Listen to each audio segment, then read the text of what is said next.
ಕಾಂಗ್ರೆಸ್ ಸರ್ಕಾರ ಇದೆ.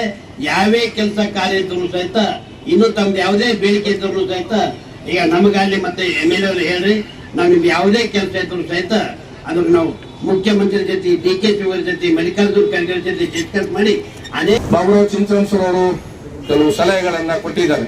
ಶಾಸಕರು ನಾವು ಇಬ್ರು ಕಲಿತು ಅಭಿವೃದ್ಧಿಯನ್ನ ಮಾಡೋ ದೃಷ್ಟಿಯಲ್ಲಿ ಹೋಗ್ತೀವಿ ಅಂತ ತಿಳ್ಕೊಂಡು ಮನೆ ಹಿರಿಯರಿದ್ದೀರಿ ಸರ್.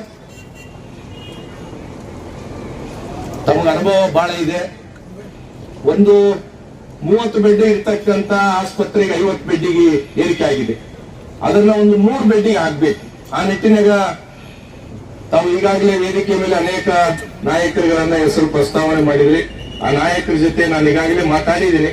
ತಾವು ಒಂದ್ಸಲ ಹೋಗಿ ಮಾತಾಡಿ 100 ಬೆಡ್ಡಿಗೆ ಒಂದಿಷ್ಟು ತಮ್ದು ಸಹಕಾರ ಬೇಕಾಗುತ್ತಂತೆ ವೇದಿಕೆ ಮುಖಾಂತರ ಜನರಿಂದ ತಮಗೆ ಒಂದು ಬಯಸ್ತೀವಿ.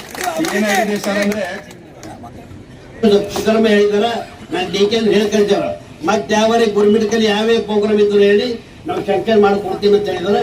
ಅದಕ್ಕೆ ನಾವು ಅಭಿವೃದ್ಧಿ ಸಲುವಾಗಿ ಇಲ್ಲಿ ರಾಜಕೀಯ ಮಾಡೋದಿಲ್ಲ, ನಾವು ಡೆವಲಪ್ಮೆಂಟ್ ಮಾಡೋಕಾಗಿದೆ. ನಮ್ದು ಭಾವಕಾರಿ ಇದ್ರು ಹೇಳಿ ನಾವು ಖಂಡಿತ ಟೈಮ್ನು ಸಹಿತ ನಮ್ದೇ ಸರ್ ಸಿದ್ದರಾಮಯ್ಯ ಸಹಿತ ಅಲ್ಲಿ ಹೇಳುದೇ ಕೆಲಸ, DK ಸಭೆಯಲ್ಲಿ ಹೇಳುದೇ ಕೆಲಸ, ಹೋದ ತಕ್ಷಣ ದಂಡಂತ ಕೆಲಸ ಶಂಕರ್ ಮಾಡ್ತಿರ್ತ.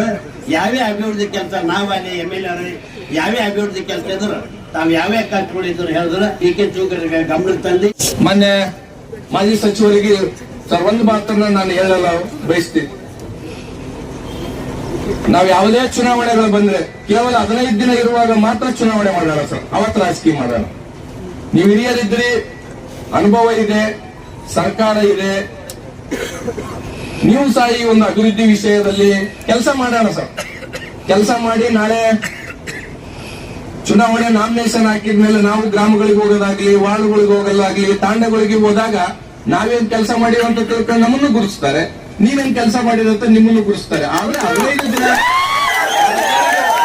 ದಯಮಾಡಿ ತಮ್ಗೆಲ್ಲರಿಗೂ ಹೇಳ್ತಕ್ಕಂಥದ್ದು ಇಷ್ಟೇ, ಇಂಥ ಕಾರ್ಯಕ್ರಮದಲ್ಲಿ ಒಂದು ಶೋಭೆ ತರ್ತಕ್ಕಂಥ ರೀತಿಯಲ್ಲಿ ಅವ್ರು ಇರ್ಬೋದು, ನೀವಿರ್ಬೋದು.